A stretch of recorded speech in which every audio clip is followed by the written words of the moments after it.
नमस्कार, आप देख रहे हैं जनभावना टाइम्स और मैं हूँ आपके साथ पारिजात। दुनिया भर में 11 अप्रैल को विश्व पार्किंसन दिवस के रूप में मनाया जाता है। आमतौर पर बुजुर्गों में ये बीमारी देखने को मिलती है। अमूमन 50 से 60 साल की उम्र में ये बीमारी हो जाया करती है।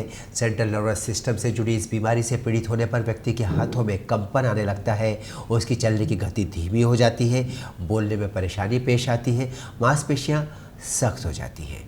अगर समय पर इसका इलाज ना कराया जाए तो बीमारी बहुत बढ़ सकती है, जानलेवा भी हो सकती है। ऐसे रोगी वैसे ठीक हो सकते हैं, वरना सर्जरी कराना ही इसका आखिरी उपाय रह जाता है। हालांकि लोगों की जीवन शैली और खान पान के तरीक़ों में बदलाव के बाद ये बहुत कम उम्र यानी अब 45 के बाद के लोगों में भी देखने को मिल रही है। इसके मुख्य कारणों के बारे में अभी जानकारी नहीं है, लेकिन इसके दो अहम कारण माने जाते हैं जिससे दिमाग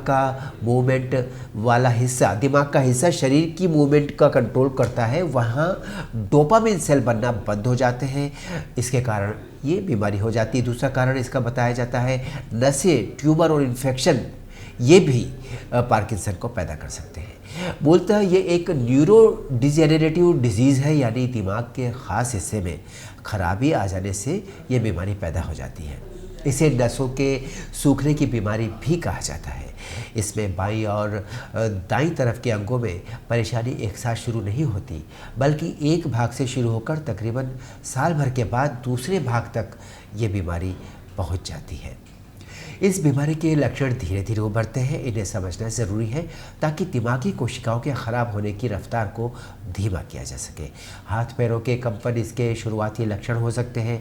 इसे मेडिकल टर्मिनोलॉजी में रेस्टिंग ट्रेमर बोलते हैं, यानी जब हम उस अंग विशेष से कोई काम नहीं कर रहे होते हैं, वो आराम की स्थिति में होता है और तब भी वो हिलता रहता है। इसकी शुरुआत किसी हाथ की उंगलियों से या फिर किसी एक अंग से हो सकती है। मांसपेशियों में अकड़न भी इस बीमारी के लक्षणों में से एक है। ये शरीर के किसी भी हिस्से में हो सकती है। इससे शरीर के उस भाग में दर्द भी होता है। इस वजह से काम करने की रफ्तार भी धीमी पड़ जाती है। मांसपेशियां अकड़ जाने से पैरों में भी कंपन होने लगता है। इससे सीधा चलना थोड़ा मुश्किल हो जाता है। साथ ही साथ शरीर का बैलेंस भी बिगड़ने लगता है। आसान नहीं रहता बैलेंस बनाकर चलना। शरीर में कंपन की वजह से आपके काम करने की गति भी धीमी हो जाती है। सामान्य काम करने में भी काफ़ी समय लग जाता है।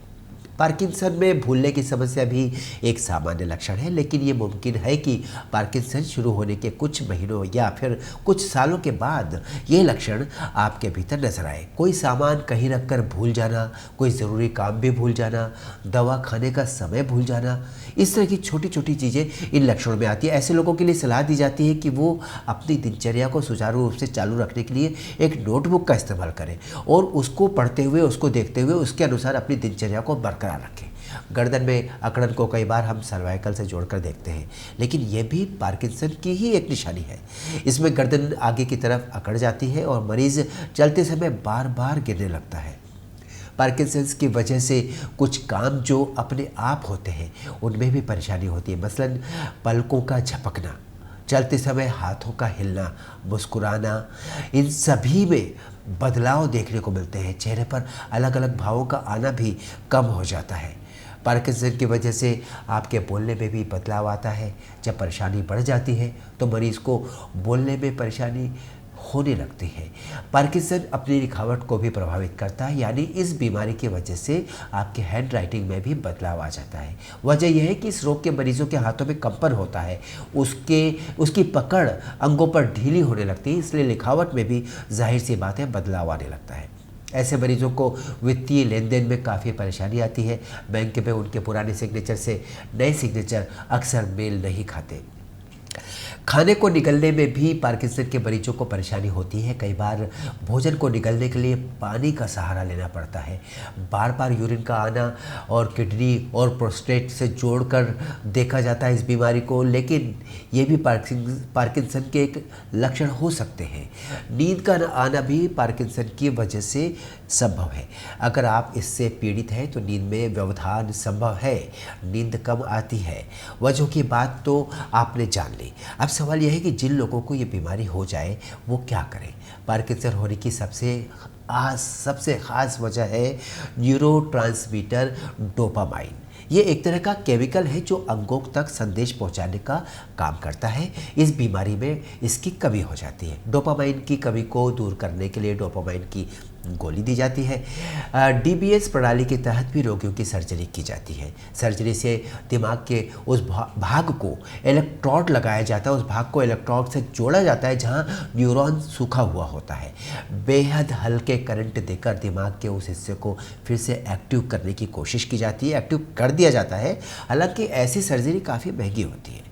पार्किंसन से किस तरह से आप अपना बचाव कर सकते हैं। आपकी दिनचर्या वैसी ही हो जैसे आपके दफ्तर के दिनों या फिर बिजनेस के दिनों की होती है, यानी रिटायरमेंट के बाद भी आप पहले की तरह ही एक्टिव रहें, ये बहुत ज़रूरी है। शारीरिक रूप से पूरी तरह से एक्टिव रहने की कोशिश कीजिए, क्योंकि आपका शरीर एक्टिव रहेगा तभी आपका दिमाग भी एक्टिव रहेगा। कोशिश कीजिए आप हर दिन आधे से पौन घंटे तक तेज़ गति से चलें। इससे आप हर दिशा में घूमने की कोशिश करें। भ्रमण करते समय हर दिशा में घूमने की कोशिश करें। कभी आगे पीछे होकर चलें, कभी सीधी लाइन में चलें तो कभी पीछे की तरफ चलें। अगर आपको इस काम में, ऐसे चलने में कोई परेशानी आती है तो आपको डॉक्टर से संपर्क करना चाहिए, क्योंकि हो सकता है पार्किंसन की वजह हो। नींद का, आपकी नींद में पार्किंसन का अहम रोल है। यह सुनिश्चित करें कि आप हर दिन 6 से 8 घंटे की भरपूर नींद लेते हैं, यानी कि नींद अगर पूरी होगी तो इस बीमारी के चांसेस कम है। ध्यान रहे कि सोने से पहले आप चाय, कॉफ़ी या किसी तरह के ड्रिंक का इस्तेमाल न करें। योग और व्यायाम आपको कई रोगों से बचाए रखते हैं, आपकी दिमाग की सक्रियता को बढ़ाते हैं।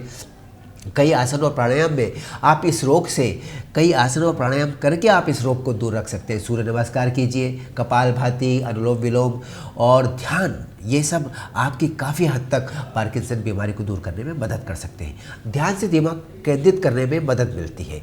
अगर हर दिन 10 मिनट भी ध्यान कर पाएँ तो बेहतर है। ध्यान दिमागी बीमारियों का सबसे बड़ा इलाज है। आजकल हर और प्रदूषण फैला हुआ है, आप हर संभव इससे बचने का प्रयास भी करें। फलों और सब्जियों को अच्छी तरह से धोकर उनका इस्तेमाल करें, क्योंकि फलों को पकाने और सब्जियों को ताज़ा रखने के लिए इसमें केमिकल का इस्तेमाल किया जाता है, जो आपकी सेहत के लिए बेहद नुकसानदेह साबित हो सकता है। बिना कारण घर से बाहर ना निकले, खासकर तब जब हवा की स्थिति बेहद ख़राब हो। अगर बहुत ज़रूरी है तो कोशिश कीजिए मास्क लगाकर घर से निकलें और नाक में तिल का तेल, सरसों का तेल या फिर नारियल का तेल डालकर ही बाहर आएँ। घर के गमलों में ऐसे पौधे लगाइए जो प्रदूषण कम करते हो। मनी प्लांट या ऐसे प्लांट्स लगाएं जो पॉल्यूशन को कम करने में अहम भूमिका निभाते हैं। अच्छे खानपान के साथ साथ आप ऐसी बीमारियों से सुरक्षित रह सकते हैं, यानी कि अच्छा खानपान आपको बीमारियों से सुरक्षित रख सकता है। जैसे कि पार्किंसन की बीमारी, ताज़ी मौसमी सब्जी खाइए, फल खाइए, सुबह हर दिन 4 से 5 बादाम खाइए। इससे फ़ायदा मिलता है पार्किंसन की बीमारी में और भी कई बीमारियों में। अपने आप को किसी न किसी वजह से आप व्यस्त रखने की कोशिश करें। उसके लिए आप खेल खेलें, अच्छा संगीत सुने या फिर किस्से कहानियाँ पढ़ें। अपने आप को व्यस्त रखें, अपना मनोरंजन भी करें। अच्छे और रोचक साहित्य में भी के माध्यम से भी आप इस बीमारी में अपने आप की मदद कर सकते हैं। किसी भी बीमारी में अगर अपनों का साथ हो तो हमारी आत्मशक्ति कई गुना बढ़ जाती है और हम उस बीमारी को मात दे पाते हैं। ऐसे में ज़रूरी है कि आप अपने परिवार से दूर ना हो, बल्कि उन्हें अपने करीब लाएं, उनके साथ मेलजोल जितना हो सके बढ़ाएं। अगर वो पास नहीं है तो उनसे फ़ोन पर बात करें, उनसे वीडियो चैट भी करें, उनसे जुड़े रहें। अपनेपन की फीलिंग आपके भीतर होनी चाहिए। इससे आपकी याददाश्त भी बेहतर होगी और पार्किंसन की बीमारी भी बेहतर होगी। तो थोड़ी सी सावधानी और अपनी दिनचर्या को दुरुस्त करके हम पार्किंसन नामक गंभीर बीमारी से निजात पा सकते हैं और उसको मात दे सकते हैं। कहा भी जाता है कि एक स्वस्थ शरीर में एक स्वस्थ मन का वास होता है। फिर मिलते हैं अगले अपडेट में। देखते रहिए जनभावना टाइम्स।